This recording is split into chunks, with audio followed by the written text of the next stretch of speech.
Hi friends, இன்றைக்கி நம்ம பார்க்க போகிறது கெய்சர் ஃப்ளைஷர் ரிங். இது ஒரு டிசீஸோட சிம்டம்ஸ்.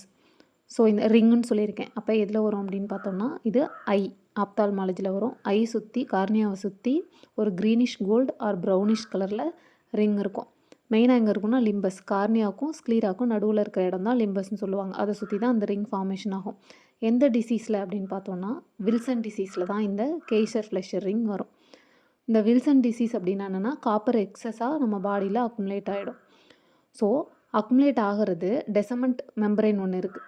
கண்ணில் பார்த்தோன்னா லேயர் 5 லேயர்ஸில் டெசமெண்ட் மெம்பரேனில் வந்துட்டு இந்த காப்பர் நிறையா அக்குமுலேட் ஆகிறதுனால இந்த ரிங் ஃபார்மேஷன் வந்துடும். ஸோ இதை எப்படி கண்டுபிடிப்பாங்க அப்படின்னு பார்த்தோம்னா, ஸ்லிட் லேம்ப் எக்ஸாமினேஷன் பண்ணிவிட்டு அந்த ரிங்ஸோட கலரு லிம்பஸில் வர்றதை கண்டுபிடிச்சிருவோம். சரி, கண்டுபிடிச்சாச்சு, என்ன பண்ணலாம் அப்படின்னு பார்த்தோம்னா, இந்த மொத்தமாக டிசீஸ்க்குன்னு நம்ம ட்ரீட்மெண்ட் அப்படின்னு எடுத்துட்டோம்னா லைஃப் லாங் காப்பர் கீலேட்டிங் தெரப்பி எடுக்கணும். கீலேஷன்னா அதை நம்ம ஒரு ட்ரக் எடுக்கிறோன்னா காப்பரை போய் அது பைண்ட் பண்ணிக்கும், நம்ம பாடியில் நிறையா எக்ஸஸாக அக்குமுலேட் ஆக விடாமல் பார்த்துக்கும். ஸோ அதில் மெயினாக எடுக்கிறது பென்சிலமைன், அந்த ட்ரக் தான் எடுப்பாங்க. அது இல்லாமல் வேறு என்ன பண்ணணும் அப்படின்னு பார்த்தோம்னா, காப்பர் டயட்டு, காப்பர் நிறையா இருக்கிறத கம்மி பண்ணணும்.